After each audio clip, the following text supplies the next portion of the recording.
Neat ಪ್ರಶ್ನೆ ಪತ್ರಿಕೆ ಸೋರಿಕೆ ಪ್ರಕರಣವನ್ನು ಖಂಡಿಸಿ ಹಾಗೂ ನವದೆಹಲಿ ಪ್ರಧಾನಿ ನಿವಾಸದ ಎದುರು ಪ್ರತಿಭಟನೆ ನಡೆಸಿದವರ ವಿರುದ್ಧ ಪೊಲೀಸರು ದೌರ್ಜನ್ಯ ಎಸಗಿದ್ದಾರೆ ಎಂದು ಆರೋಪಿಸಿ ಉಡುಪಿ ಜಿಲ್ಲಾ ಕಾಂಗ್ರೆಸ್ ವತಿಯಿಂದ ಮಂಗಳವಾರ ಬ್ರಹ್ಮಗಿರಿ ವೃತ್ತದಲ್ಲಿ ರಸ್ತೆ ತಡೆ ನಡೆಸಿ ಪ್ರತಿಭಟನೆ ನಡೆಸಲಾಯಿತು. ರಾಹುಲ್ ಗಾಂಧಿ, ಪ್ರಿಯಾಂಕಾ ಗಾಂಧಿ ಹಾಗೂ ಕಾಂಗ್ರೆಸ್ ಕಾರ್ಯಕರ್ತರ ಮೇಲೆ ಪೊಲೀಸರು ದೌರ್ಜನ್ಯ ಎಸಗಿದ್ದಾರೆ ಎಂದು ಆರೋಪಿಸಿದ ಪ್ರತಿಭಟನಾಕಾರರು ಕೇಂದ್ರ ಸರ್ಕಾರದ ವಿರುದ್ಧ ಘೋಷಣೆಗಳನ್ನು ಕೂಗಿ ಆಕ್ರೋಶ ವ್ಯಕ್ತಪಡಿಸಿದರು. ಕೆಲಕಾಲ ರಸ್ತೆ ತಡೆ ನಡೆಸಿದ ಪರಿಣಾಮ ಸಂಚಾರದಲ್ಲಿ ಅಲ್ಪ ವ್ಯತ್ಯಯ ಉಂಟಾಯಿತು.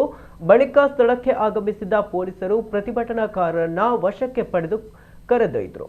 ಈ ಸಂದರ್ಭದಲ್ಲಿ ಕಾಂಗ್ರೆಸ್ ನಾಯಕರು ಕೇಂದ್ರ ಸರ್ಕಾರದ ವಿರುದ್ಧ ವಾಗ್ದಾಳಿ ನಡೆಸಿದರು.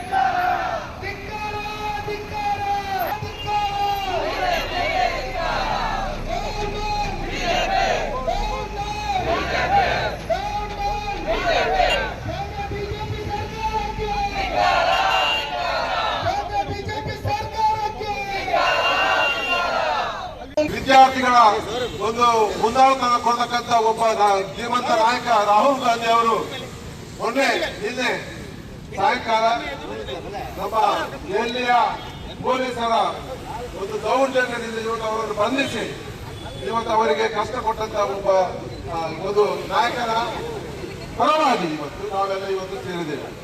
ನಮ್ಮಲ್ಲೇ ಬಂಧುಗಳೇ, ನಮಗೆ ಗೊತ್ತುಂಟು, ಕಳೆದ ಹಲವಾರು ಬಾರಿ ನಾವು ಪ್ರತಿಭಟನೆ ಮಾಡಿದ್ದೇವೆ. ವಿದ್ಯಾರ್ಥಿಗಳ ಏನು ನೀಟ್ ಎಕ್ಸಾಮ್ ಅಲ್ಲಿ ಆದಂತ ಏನು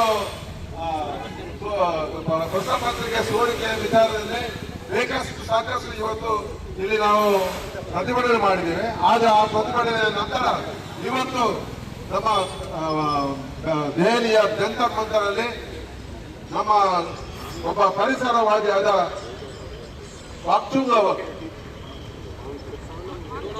ಸೋನಂ ವಾಕ್ಚುಂಗ್ ಅವರು ಕಳೆದ 18-20 ದಿವಸದಿಂದ ಅಮಾನತ ಉಪವಾಸ ಸತ್ಯಾಗ್ರಹ ಮಾಡ್ತಾ ಇದ್ದಾರೆ.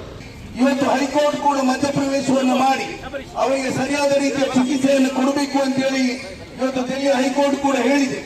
ಇದೆಲ್ಲರ ಮಧ್ಯದಲ್ಲಿ ಇವತ್ತು ಅಲ್ಲಿ ಪ್ರತಿಭಟನಾ ನಿರತರಾಗಿರ್ತಕ್ಕಂಥ ವಿದ್ಯಾರ್ಥಿಗಳ ಮೇಲೆ ಏಕಾಏಕಿ ದೆಹಲಿ ಪೊಲೀಸರು ನಡೆದಿರ್ತಕ್ಕಂಥ ಒಂದು ಕ್ರೌರ್ಯ ಏನಿದೆ, ಇದೊಂದು ಪ್ರಜಾಪ್ರಭುತ್ವದ ಕಗ್ಗೊಲೆಯಾಗಿದೆ.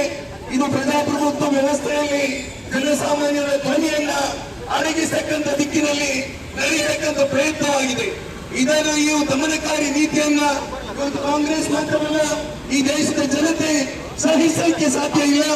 ಈ 18, 20, 25 ವರ್ಷ ಪ್ರಾಯದ ಒಳಗಿನ ಈ ವಿದ್ಯಾರ್ಥಿಗಳನ್ನ ಈ ರೀತಿಯಲ್ಲಿ ತರಿಸತಕ್ಕಂಥದ್ದು ಅದರಲ್ಲೂ ಕೂಡ ವಿಶೇಷವಾಗಿ ಹಲವಾರು ವಿದ್ಯಾರ್ಥಿನಿಯರಿಗೂ ಕೂಡ ಅವರಿಗೆ ವಿಕೃತವಾಗಿರ್ತಕ್ಕಂಥ ರೀತಿಯಲ್ಲಿ ಅವರಿಗೆ ಹೊಡೆದಿರ್ತಕ್ಕಂಥ ರೀತಿಯೂ ಕೂಡ ಖಂಡನೆಗೆ ಅರ್ಹವಾಗಿದೆ. ಇವತ್ತು ಈ ರೀತಿಯ ಒಂದು ದೌರ್ಜನ್ಯ ಯಾವುದೇ ಸರ್ಕಾರ ಇದ್ದಾಗಲೂ ಕೂಡ ನಡೆಯಲಿಲ್ಲ.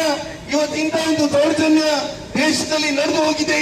ಈ ಕೃತ್ಯಕ್ಕೆ ಈ ದೇಶದ ಪ್ರಧಾನಮಂತ್ರಿಗಳು ಆ ವಿದ್ಯಾರ್ಥಿಗಳ ಮೇಲೆ ಕ್ಷಮಾಪಣೆಯನ್ನು ಕೋರಬೇಕು. ಮಾತ್ರ ಅಲ್ಲ, ಇವತ್ತು ತಕ್ಷಣ ಏನು ನಮ್ಮ ಪ್ರಧಾನಮಂತ್ರಿಗಳಿದ್ದಾರೆ, ಶಿಕ್ಷಣ ಸಚಿವರು ರಾಜೀನಾಮೆಯನ್ನ ಕೊಟ್ಟಿದ್ದಾರೆ.